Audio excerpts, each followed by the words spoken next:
Buenas noches, gracias Andrés y gracias por orar por este tiempo. Bienvenidos todos una vez más. Estamos, como Andrés ya lo dijo, en esta serie sobre el Padre Nuestro, que lo conocemos así, Mateo capítulo 6. Ubiquémonos ahí, por favor. Espero que tengan listas sus Biblias, sus apuntes. Y vamos a Mateo 6. Mientras nos preparamos, gracias por estar acá con nosotros una vez más. Feliz cumpleaños Eloy y todos los que, aunque no sepamos, están de cumpleaños o han estado en estos días. Esperamos que todos estén bien y seguimos confiando en el Señor.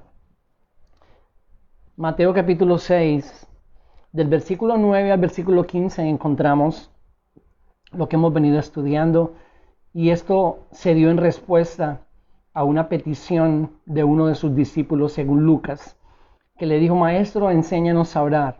Y entonces viene toda esta serie de principios a través de los cuales o con los cuales Dios quiere que nosotros construyamos esta relación con Él que llamamos oración, esta interacción con Él que es continua, es todo el tiempo, diaria, día y noche. Hemos venido hablando de las diferentes partes, de los diferentes principios, y hoy estamos en el versículo 10. El martes hablamos sobre venga tu reino, y hoy el versículo 10 dice: venga tu reino, hágase tu voluntad, así en la tierra como en el cielo. Entonces, como lo anunciamos en el video promocional, estamos en esta tercera petición. Solo repetirlo por si alguno no lo ha escuchado o lo olvidó. Cuando hablamos de esta porción que llamamos el Padre Nuestro, si miramos la estructura que tiene, básicamente estamos hablando de 7 peticiones. Las 3 primeras relacionadas con Dios, las 4 últimas relacionadas con nosotros.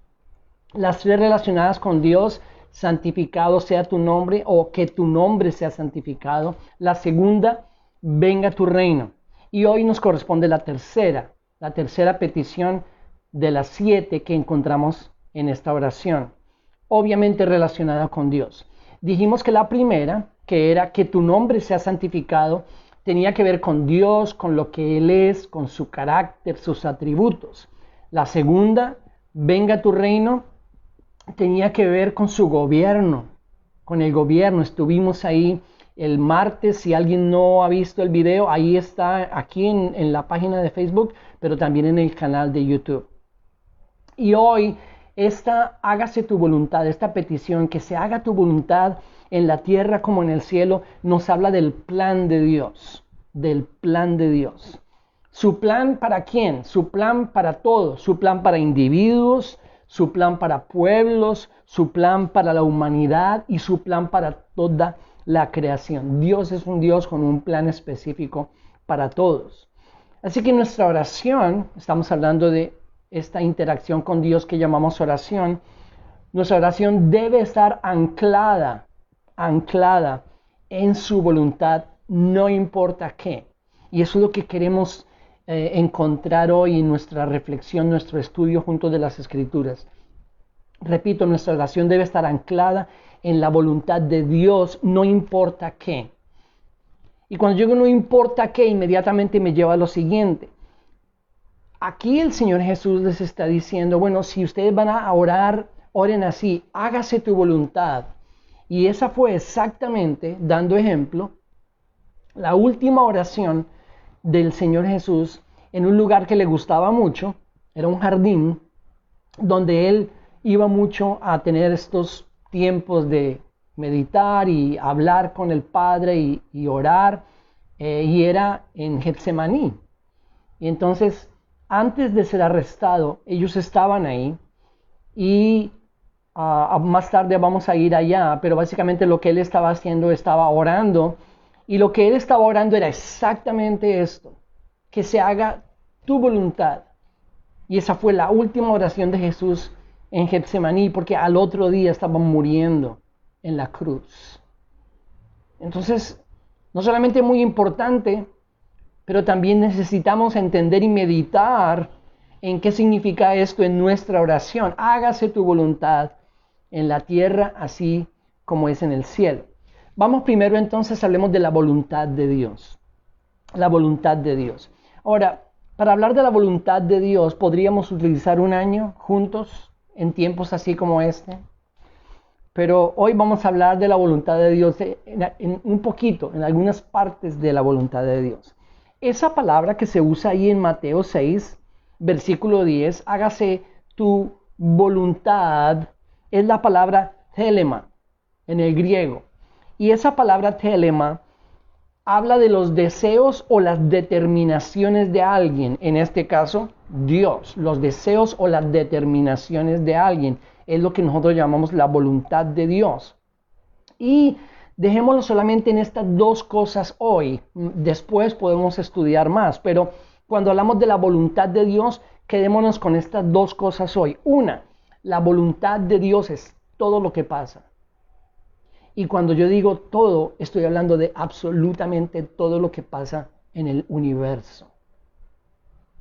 Porque cuando pensamos en la soberanía de Dios y en que Dios es absolutamente soberano sobre toda su creación, todo lo que pasa, no se sale de esa soberanía de Dios, no se sale de ese control de Dios. Sí, yo sé, de pronto algunos ya están preguntándose, un momentico, ¿y qué de la maldad y de las cosas que los hombres hacen? Oh, Dios odia muchas de esas cosas que son malas. Dios odia la maldad, odia el pecado, odia la injusticia. La Biblia es muy clara al respecto, pero ninguno de esos actos se sale de la voluntad de Dios.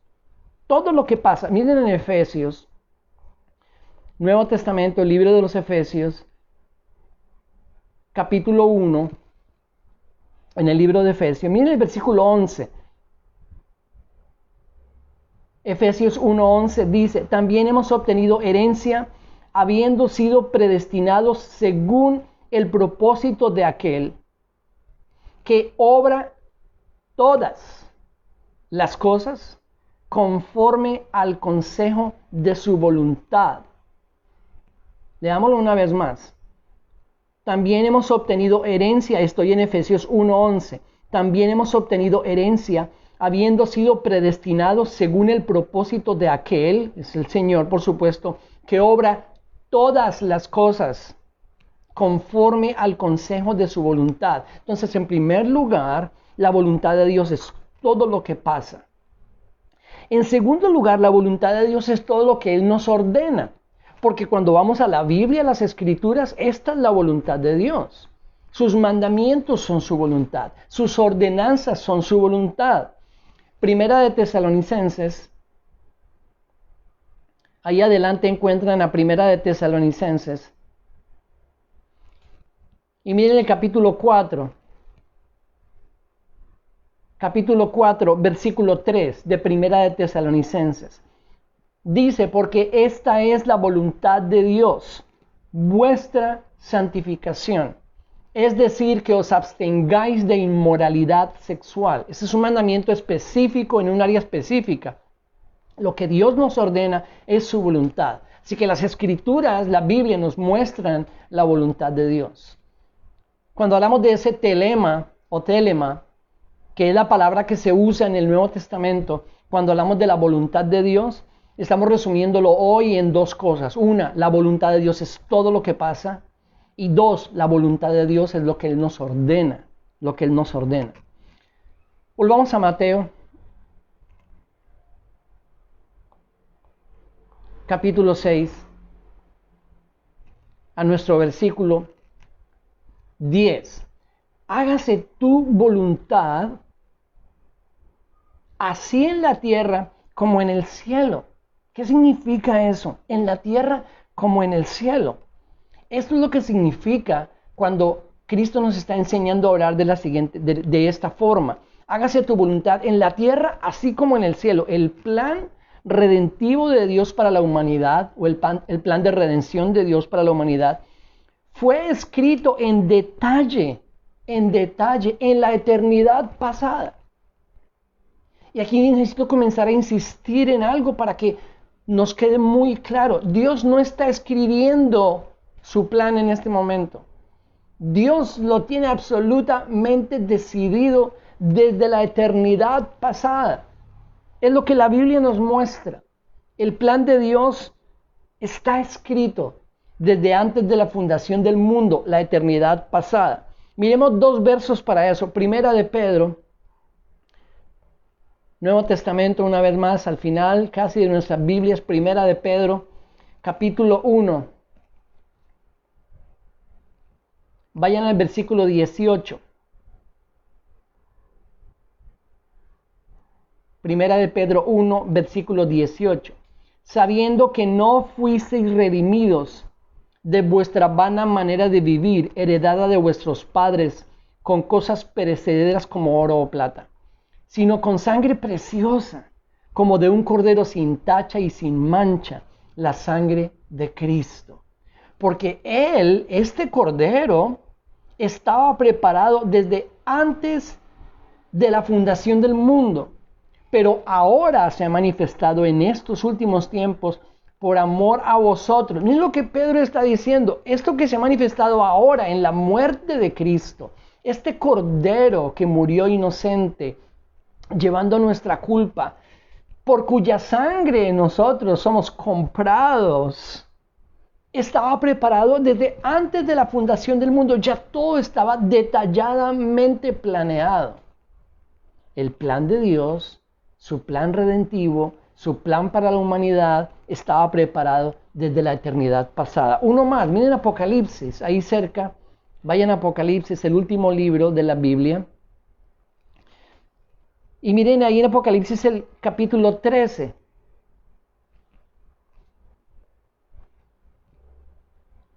Versículo 8.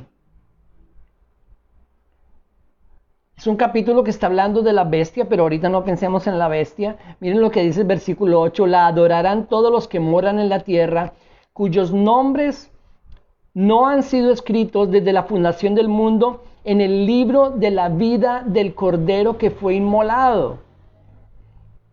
Es decir, los nombres de aquellos que están escritos en ese libro de la vida del Cordero están escritos ahí, según este versículo, desde antes de la fundación del mundo. Dios no está escribiendo su plan. Dios no está escribiendo sus propósitos. Están escritos desde siempre. Y ahora los hemos visto a través de la historia de la humanidad y de la historia de la redención. Los hemos visto cumplirse. Pero Dios lo tenía todo preparado, lo tiene todo preparado. Por eso la oración es así como está en el cielo, decidido, escrito. Y ese es un lenguaje simbólico. Cuando encontramos en la Biblia, encontramos muchísimos libros en Apocalipsis y uno se imagina, uy, ¿cómo serán esos libros de grandes? No, es un lenguaje simbólico, realmente no sabemos. Lo que se nos está diciendo es que ese plan ya estaba preparado, estaba decidido detalladamente. Y eso es lo que nosotros oramos, que eso que Dios ya decidió se haga realidad, se cumpla en nuestro tiempo, en nuestro mundo, en nuestro medio, en nuestras vidas. Inclusive la revelación de Dios, que fue progresiva. ¿A qué me refiero con eso? Que en el Antiguo Testamento Dios se reveló de una forma y luego en el Nuevo Testamento encontramos la plenitud de esa revelación. Nosotros creemos que la revelación de Dios ya está completa. Tenemos Antiguo y Nuevo Testamento, esos 66 libros, pare de contar, no hay más revelación. Ya la revelación de Dios nos fue dada. Pero esa revelación fue progresiva y muchas de las verdades espirituales que nosotros entendemos hoy en día ya habían sido mostradas en el Antiguo Testamento, no de esa forma, pero con símbolos, con sombras. Vamos a Hebreos para que nos ayude a entender esto que estamos diciendo. Vayan al libro de Hebreos y en el libro de Hebreos vayan al capítulo 8. Capítulo 8.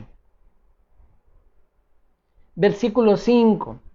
Por favor, después lean el contexto. Les pido que anoten esas citas y lean los contextos. Versículo 5. Los cuales sirven a lo que es copia y sombra de las cosas celestiales, tal como Moisés fue advertido por Dios cuando estaba a punto de erigir el tabernáculo. pues dice él, mira, haz todas las cosas conforme al modelo que te fue mostrado en el monte. Y uno más ahí, si pueden pasar al capítulo 9 de Hebreos, versículo 23 del capítulo 9. Por tanto, fue necesario que las representaciones de las cosas en los cielos fueran purificadas de esta manera, pero las cosas celestiales mismas con mejores sacrificios que estos. Entonces, ¿de qué está hablando Hebreo? De todo eso en el Antiguo Testamento, el tabernáculo, la ley, el sistema sacrificial, todo eso era sombra de cosas que íbamos a venir a entender en el Nuevo Testamento, pero todos eran figuras de cosas que ya estaban decididas en el cielo, sombras, figuras de lo que ya estaba decidido. Erige el tabernáculo, Moisés, hazlo conforme al modelo que te fue mostrado. Todo esto para decir que Dios no ha estado improvisando. Dios no está improvisando, ni lo ha hecho a través de toda la historia. Todo ha estado absolutamente planeado en detalle, bajo ese plan perfecto, soberano de nuestro Dios. Dios no ha estado improvisando. Cuando nosotros oramos que su voluntad sea hecha en la tierra como en el cielo, estamos pidiendo que esa voluntad perfecta, escrita, decidida en los cielos, sea ejecutada en la tierra, en nuestro tiempo, en nuestro contexto, en nuestro medio. La voluntad de Dios. En segundo lugar, así como dijimos cuando hablamos de venga tu reino, de la aplicación en dos dimensiones diferentes de esa verdad, también hoy necesitamos entender que hágase tu voluntad en la tierra como en el cielo, también tiene dos dimensiones. La primera, personal, individual, y la segunda, en general, en toda su creación. Y lo que estamos diciendo es que este mismo Dios que cuida de la creación, que cuida de que la tierra mantenga su velocidad de rotación, que cuida que la tierra mantenga su ángulo de inclinación para que podamos vivir aquí, si no moriríamos, que cuida de esas cosas en el universo, al mismo tiempo cuida de los más mínimos detalles de cada uno de nosotros. Este es un Dios incomparable. Ninguno como nuestro Dios. En toda la historia de todos los otros dioses, de todas las otras religiones del mundo. Un Dios que cuida de la creación entera, pero al mismo tiempo tiene cuidado de nosotros. Tiene cuidado de la siguiente manera. Y vamos a enfocarnos un poquito ahí, no nos enfoquemos hoy tanto en la Tierra y en la rotación y todos los demás los planetas. Enfoquémonos hoy en nosotros, cómo cuida Dios de nosotros. Vayan a Jeremías en el Antiguo Testamento. El profeta Jeremías. Y vayan al capítulo 29. Capítulo 29 de Jeremías. Y vayan al versículo 11. A mí me gusta mucho este capítulo. ¿Saben por qué? Esta fue una carta que Jeremías el profeta les envió desde Jerusalén a la gente que todavía estaba cautiva en Babilonia, a quienes se les había prometido por Dios que les iba a permitir regresar a su tierra. Y Él les manda una carta y les manda esa carta animándoles, no se olviden que el Señor va a cumplir su promesa. Y aquí les dice en el versículo 11, porque yo sé los planes que tengo para vosotros, declara el Señor. Planes de bienestar y no de calamidad, para daros un futuro y una esperanza. Y alguien podría decir, bueno, pero eso se aplica a la nación de Israel. No, también es absolutamente aplicable a cada uno de nosotros como individuos, porque todo esto de que Dios tiene planes específicos, que Él sabe lo que está haciendo, que Él tiene un plan para cada uno de nosotros, es ratificado en el Nuevo Testamento. Por ejemplo, vamos a Mateo 10 y ojalá puedan meditar en ese versículo de Jeremías 29:11. Pero vayan por ahora a Mateo en el capítulo 10 y estamos hablando de cuán detalladamente este Dios que controla y cuida el universo, cuida detalladamente de nosotros individualmente. de cada uno. Capítulo 10 de Mateo, versículo 30. Y hasta los cabellos de vuestra cabeza están todos contados. ¿Saben en qué contexto lo está diciendo el Señor Jesús? En el contexto de Dios es un Padre que cuida de cada uno de ustedes. Él tiene cuidado, Él sabe lo que necesitan. Ustedes son mucho más valiosos que la naturaleza. Había hablado de los pajarillos antes, había hablado de las flores. Les dice, ustedes son más valiosos, mucho más valiosos que eso. Así que miren, a este punto los cuida el Señor. Versículo 30. Los cabellos de vuestra cabeza están todos contados. Podemos tomar esto como una figura literaria. Podemos tomarlo como algo absolutamente literal. Mis queridos hermanos que no tienen ni un solo cabello, que les queden, no se preocupen, no se sientan desprotegidos. El Señor también está con ustedes. Dios nos cuida a ese punto de detalle. A cada uno de nosotros. Sí, yo sé que a veces nos sentimos como si Dios está muy ocupado con el universo. Dios está muy ocupado con otros. Dios tiene cuidado de ti y de mí. En tanto detalle como tiene cuidado del universo entero. Ese es nuestro Dios. Entonces, la voluntad de Dios tiene esa dimensión personal. Vayan a un texto más, vayan a Efesios. Y vayan al capítulo 2.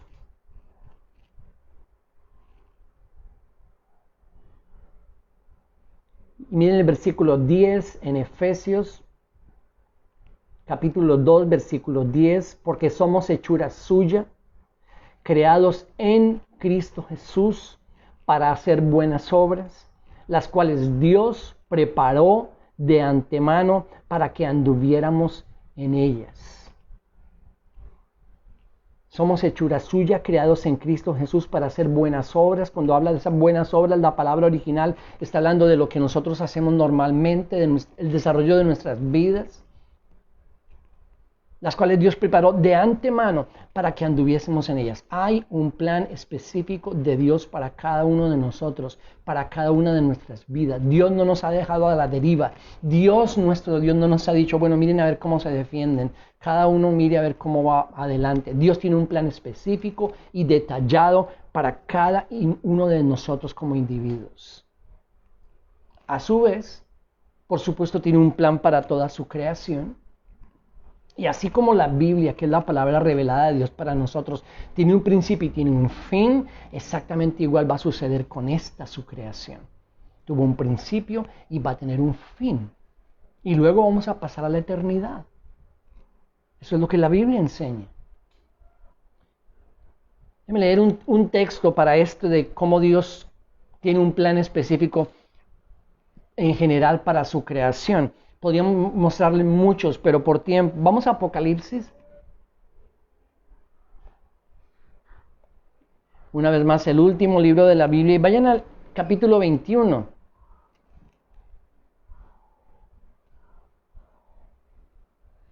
Capítulo 21. Versículo 5.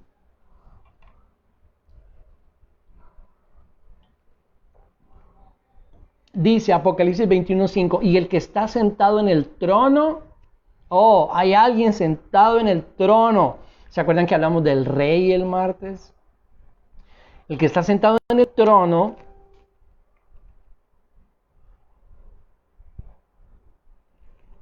en el versículo 5, el que está sentado en el trono dijo, he aquí, yo hago nuevas todas las cosas. Y añadió, escribe, porque estas palabras son fieles y verdaderas. También me dijo, hecho está.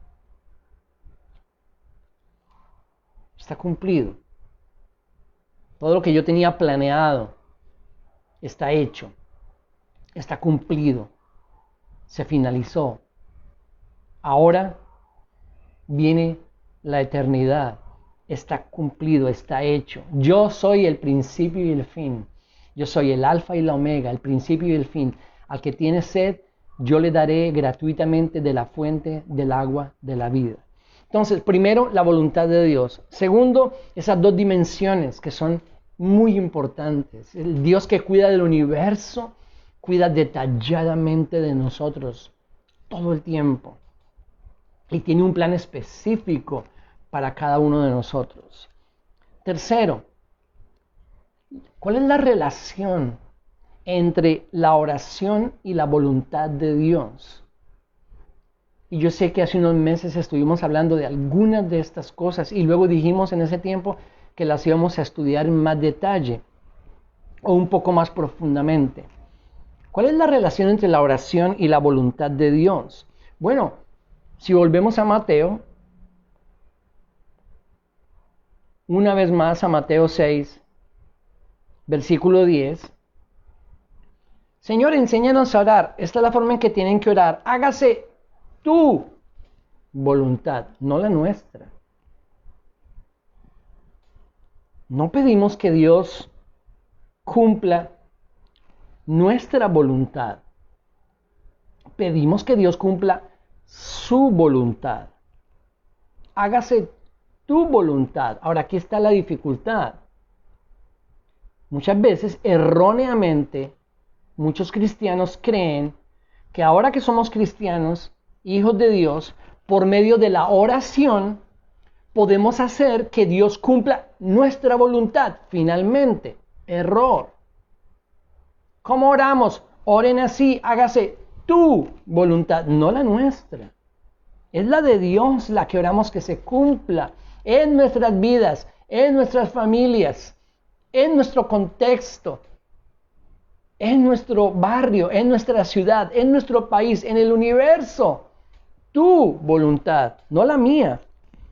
Y aquí, por supuesto, nos lleva a este precioso pasaje en Mateo. Vamos todos a Mateo capítulo 26. Porque este mismo Señor nuestro que nos enseñó a orar, hágase tu voluntad. Miren el ejemplo que nos dio. No solamente lo dijo, lo vivió. No solamente lo enseñó, lo puso en práctica. ¿Y de qué forma? Ahí en Mateo capítulo 26, vayan al versículo 36, de lo que estábamos hablando, de ese lugar que tanto le gustaba a él, ese jardín. Entonces, estoy en Mateo 26, 36. Entonces Jesús llegó con ellos a un lugar que se llama Getsemaní y dijo a sus discípulos, sentaos aquí mientras yo voy allá y oro. Y tomando consigo a Pedro y a los dos hijos de Zebedeo, comenzó a entristecerse y a angustiarse. Entonces les dijo, mi alma está muy afligida hasta el punto de la muerte. Quedaos aquí y velad conmigo. Y adelantándose un poco, cayó sobre su rostro, orando y pidiendo, Padre mío, si es posible, que pase de mí esta copa, pero no sea como yo quiero, sino como tú quieras. Vino entonces a los discípulos y los halló durmiendo y dijo a Pedro, ¿con que no pudiste velar una hora conmigo? Velad y orad para que no entréis en tentación. El espíritu está dispuesto, pero la carne es débil.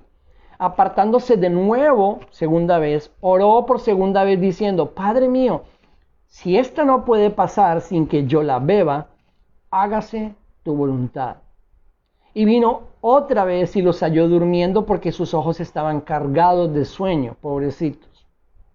Versículo 44, dejándolos de nuevo, se fue y oró por tercera vez, diciendo otra vez las mismas palabras. Entonces vino a los discípulos y les dijo, ¿todavía estáis durmiendo y descansando? He aquí ha llegado la hora y el Hijo del Hombre es entregado en manos de pecadores. Hay varias cosas aquí que yo quiero que nos quedemos meditando en eso en esta noche. La primera es, él oró 3 veces. Miren lo que está a punto de suceder. Él sabe lo que va a pasar. Él sabe lo que va a acontecer. Va a comenzar un proceso muy, muy doloroso. de humillación, de tortura, de dolor indescriptible, hasta terminar en la muerte más horrible que el hombre haya podido inventarse, la cruz.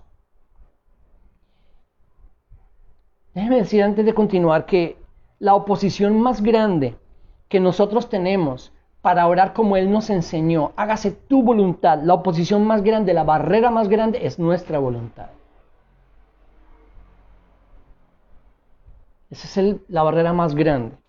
Pero algo que me llama mucho la atención de la primera vez que Él oró, y por favor volvamos al versículo 39, adelantándose un poco, cayó sobre su rostro, orando y diciendo, Padre mío, si es posible, que pase de mí esta copa. ¿Cuál es esa copa? Su arresto, su humillación, su dolor, los golpes, las malas palabras, las injurias, las ofensas, los látigos, su carne desgarrada, su dolor indescriptible, su muerte en la cruz. Esa es la copa.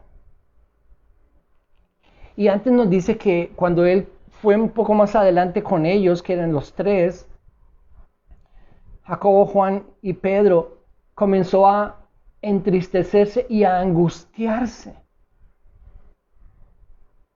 Y esto es lo que me gusta de esto, hermanos. Hebreos dice que este sacerdote nuestro se compadece de nosotros porque sabe lo que nosotros sentimos. Él pasó por ahí. Y cuando yo leo que Él se entristece y se angustia, inmediatamente lo siento muy cerca, muy identificado conmigo en muchos momentos. Ahí está Él pasando por las situaciones que nosotros pasamos, por la angustia que a veces sentimos. Pero ahora viene lo más tremendo. La primera vez que Él oró, Él está diciendo, Padre, si es posible, yo realmente no quisiera beber esta copa. Si es posible pasar esta copa de mí, es posible. Pero no sea como yo quiero, sino como tú quieres. Pero ahí está su humanidad. Ahí está este Jesús nuestro que es como nosotros. Porque Dios conoce lo que sentimos, sabe lo que experimentamos en momentos difíciles de angustia o de soledad o de calamidad o de tragedia. Él sabe lo que nosotros experimentamos, la angustia y la tristeza y el dolor y muchas veces el desespero. Él sabe y está bien. No quiere que nos quedemos ahí. Pero está bien. Somos humanos. Él lo fue. Y en su humanidad está diciendo, es posible que pase esta copa de mí, pero no sea como yo quiero, sino como tú quieres. Porque en este momento lo que yo sinceramente te digo, lo que yo quiero en este momento es no pasar por esto. Pero yo no estoy aquí para hacer lo que yo quiero.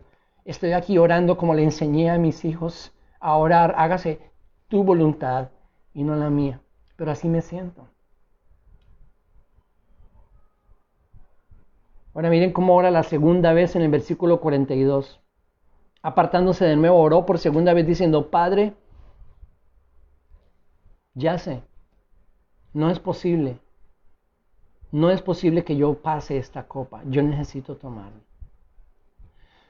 Entonces, si esta no puede pasar sin que yo la beba, hágase tu voluntad. Y lo mismo oró la tercera oportunidad. Esta semana estaba escuchando a alguien que yo admiro mucho y que escucho mucho, el doctor Charles Stanley, y él estaba hablando sobre confiar en Dios y la oración y los momentos difíciles de angustia.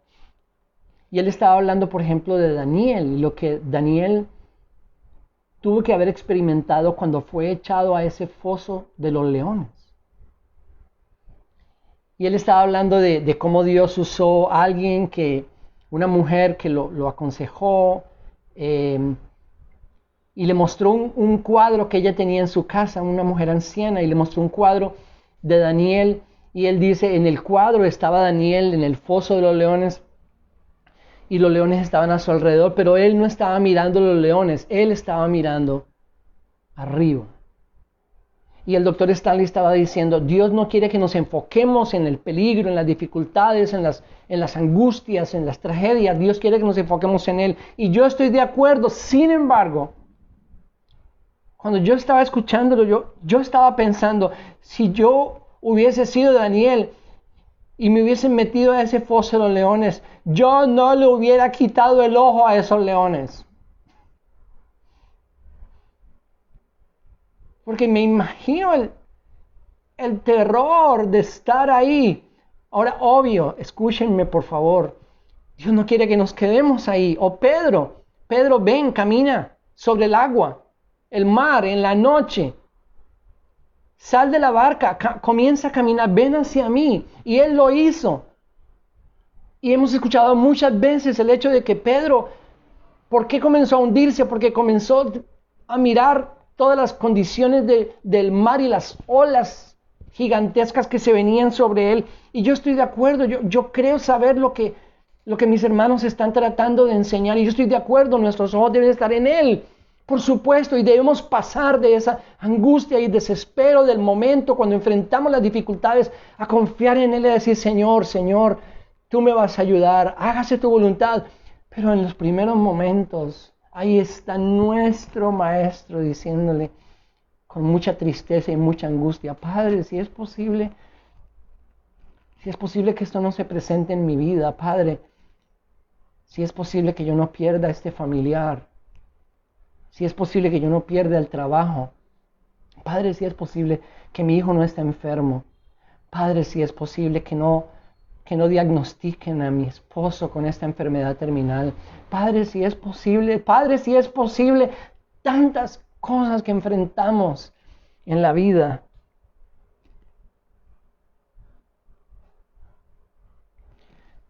No pedimos que Dios cambie su voluntad. Pedimos que la cumpla.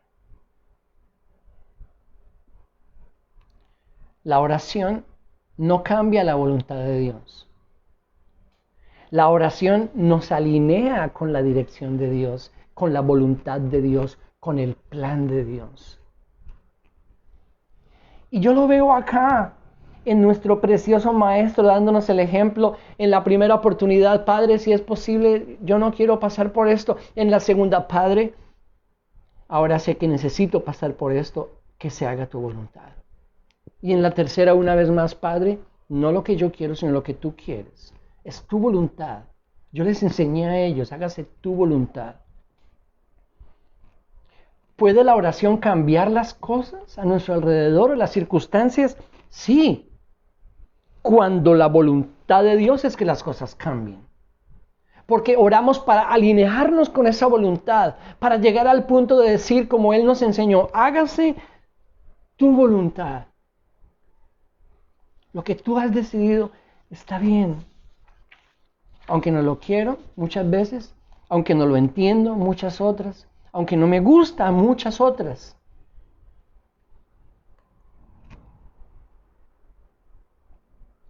Déjeme terminar con esto. Vamos todos a Romanos. Sí, yo sé que estamos un poco tarde, perdónenme, hermanos. Pero quiero terminar con Romanos 12.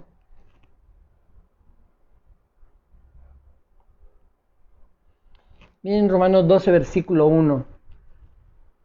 Por consiguiente, hermanos, os ruego por las misericordias de Dios que presentéis vuestros cuerpos como sacrificio vivo y santo. Y la idea es todo nuestro ser, toda nuestra vida. Preséntenla como sacrificio vivo y santo, aceptable a Dios, que es vuestro culto racional. No os adaptéis a este mundo, sino transformaos mediante la renovación de vuestra mente, para que verifiquéis, para que puedan llegar al punto de entender y abrazar y aceptar que la voluntad de Dios es buena, aceptable y perfecta. Para que verifiquéis cuál es la voluntad de Dios, que es buena, agradable, aceptable y perfecta perfecta. Esa palabra final es teleios, que en nuestra Biblia se traduce perfecta. Esa palabra tiene mucho que ver con completa, finalizada.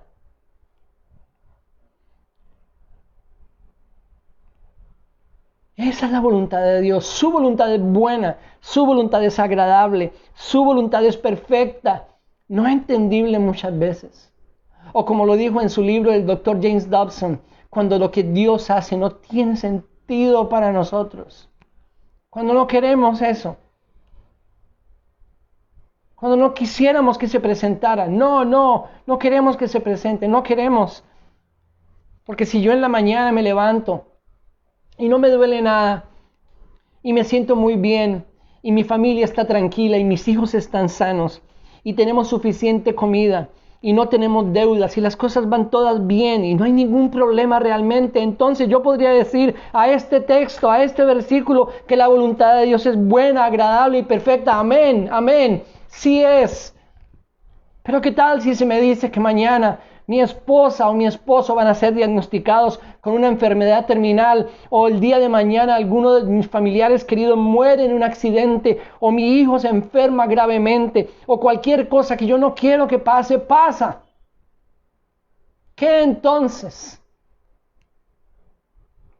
Dios quiere llevarnos al punto donde nosotros, en medio de toda esa turbulencia, pasemos por la angustia, la tristeza o el desespero muchas veces, o el no entender, pero que lleguemos al punto de decir sí, su voluntad es buena, es agradable y es perfecta, porque Él sabe lo que está haciendo. Y me acuerdo de esa frase que dijimos hace un tiempo: Dios no quiere que confiemos en Él por sus obras. Dios quiere que confiemos en Él por su carácter, por lo que Él es. Mientras crecemos en entender que Dios tiene un plan específico para nuestras vidas y para el mundo a nuestro alrededor, y creemos que ese plan es bueno, agradable y perfecto, entonces profundizamos nuestra oración. Porque nos está enseñando a orar.